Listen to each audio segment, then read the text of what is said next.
Yo, what's up guys, and welcome back to another video. This week we are doing Black History Month. I know it's been a while. I'm talking to y'all like I was just here last week giving y'all my fault. I have so much art done, you guys. Oh my god, I got so much art done, but it's been hard for me to make videos for some reason. But I am still here and I still love you, and we made it. Even though it's the last day of Black History Month, we are here with a really cool video and painting. I hope you guys enjoy it. It was rushed, but I really hope you guys enjoy it. I love the way that this painting came out. So I ain't gonna hold you up anymore. Let's get right into it. Happy Black History Month. Even though it's the last day, we celebrate Black History Month all year, so F it. Yo, let's get right into it. This year for Black History Month, I decided to paint Uncle Sam Jackson from Kendrick Lamar's iconic performance. Why? Well, I felt like this performance is a masterclass in symbolism, emotion, and just raw truth about how Black artists and Black people in general have been perceived and treated throughout history. Let's get into it. The performance is a roller coaster of emotions, and Sam Jackson's character embodies so much of what's wrong with the way Black culture is consumed but not always respected. At the start, he's visibly upset because K-Dot ain't performing the hits, you know? He's being too lyrical, too raw. Uncle Sam's character dismisses it as loud and too ghetto, but K-Dot transitions into some mainstream songs and the character relaxes a little bit. Then after the streetlight scene with all the homies and shit, he walks in and sees the brothers hanging out and pulls out the old classic race card rhetoric saying, "Deduct one life." His mood shifts again when SZA comes out and they do more of the pop-leaning tracks, and he's digging that, only to turn around and get angry again when K-Dot gets into the diss records. Oh, that was so good when he got into the diss records. This is so crazy, and so much how this country has historically treated Black culture, loving what it produces, but often rejecting the people behind it. Most years I paint like a really positive role model or something like that in Black history, but this year felt different. I wanted to highlight something deeper, something that reflects the harsh realities of how Black people have been treated in this country. Sam Jackson's portrayal wasn't just a character, it was a representation of the systemic issues that have plagued this nation for centuries. And while some viewers might have missed the message, for those who caught it, it was powerful. It was like he was on stage, looking back at us through the TV saying, "I see you," for real. A lot of people thought that Sam Jackson was reprising his role from Django Unchained, but I don't think that was the case. This wasn't just a character from a movie. This was straight up Uncle Sam, I want you, U.S. government, the same entity that's had his foot on the necks of the very people who built this country for years. And let me be clear, I effing love America. I wouldn't want to live anywhere else. The people, the culture, the diversity, it's incredible. I do feel like this is the greatest nation on earth, but that doesn't mean I can't ignore the ugly parts of our history and the systemic racism that still exists today, straight up. So many people in this country live in bubbles shaped by the media and biases of those around them. Not a lot of diversity, wink wink, in your circles. It's performances like this one that cut through the noise and articulate these truths in a way that's poetic, raw, and impossible to ignore. And I gotta give Sam Jackson his flowers too on this shit. He knew exactly what he was doing. He knew the backlash this performance would get, and he did it anyway. That's legendary in my eyes. This wasn't just a performance, it was art imitating life, and that's why I knew I had to paint it. As soon as I saw it, I knew I had to paint it. I stopped in my tracks and thought, this is it. This is what I need to create for Black History Month. Because honestly, I felt like this performance is Black History Month in a whole lot of ways. Even though I was super pressed for time too, because I've been working on another painting. The first painting was a Betty Boop joint, the original Betty Boop, her whole little jammy jam was stolen and whatnot. So I wanted to pay homage to the original one, but as soon as I saw this, I was up to yo, I'm gonna have to put the brakes on that boy and jump right into this. I just felt all of the emotions, and I just had to do it.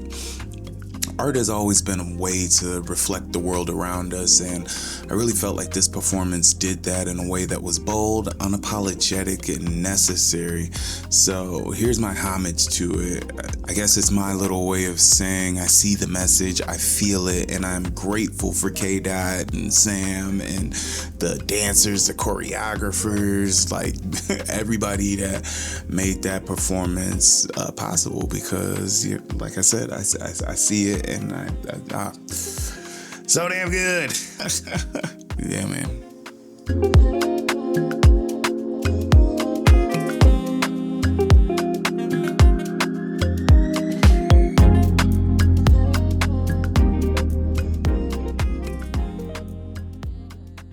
All right, so as we get into wrapping this thing up, I learned a whole lot during this painting process. Most of the beginning part is all discussion, but I wanted to get into a little bit of what I learned. First off, I used strictly Rembrandt paints, and that was new for me. I bought like a few of these sets. I don't know if you can see them, but yeah, I've got like 4 of these sets, which weren't cheap, but after getting that Alpe set, I was up there like, you know what, I want to keep working with them, and oh my god, they're so good.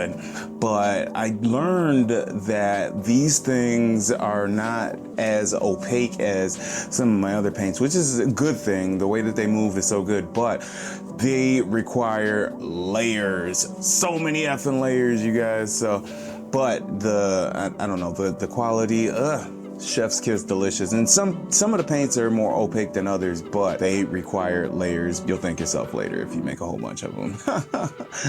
One thing that I should have done too was I should have did an underpainting underneath the foil, which you're probably seeing somewhere around here. I'm doing the foil part, and I did it right over the underpainting, and I don't know.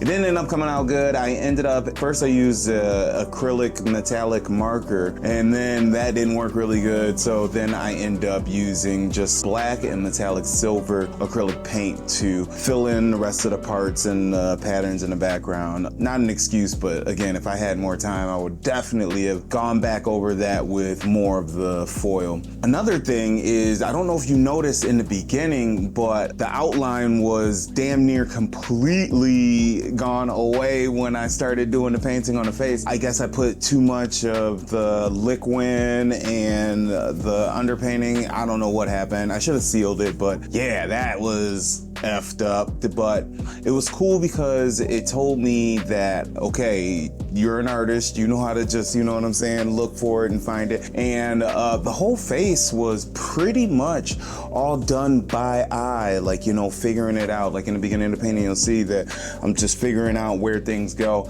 And honestly, that felt pretty good. I give myself way too many like starting lines before I go into the painting. And I mean, the painting is the hardest part, but I realized that I don't need as many starting lines as I thought I did. So that was really cool with actually piecing it out, and it felt good, and it was actually more fun for the painting, even though I was on a time crunch. Oh my god, the time crunch on this thing was crazy, but I don't know, I ended up getting it finished.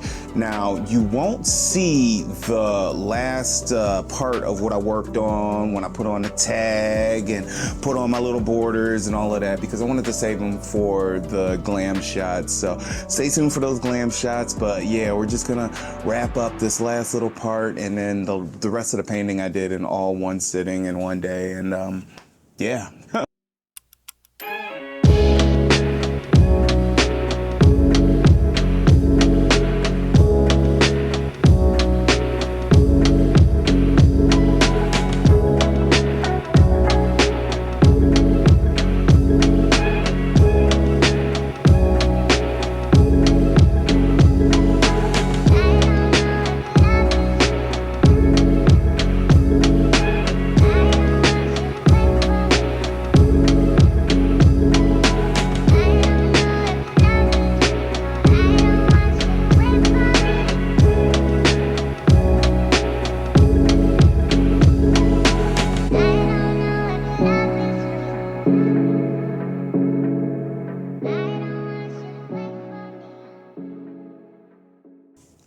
Yo, thank you so much for coming out for this video. Oh man, I am so glad that I could get this one done in a nick of time because it was important to me. But like I said in the beginning of the video, I've got so much new art that you guys haven't seen.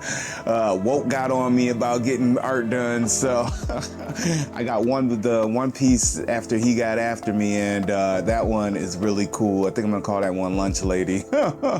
Stay tuned for that. And then we got another painting, the other Black History Month painting we still got.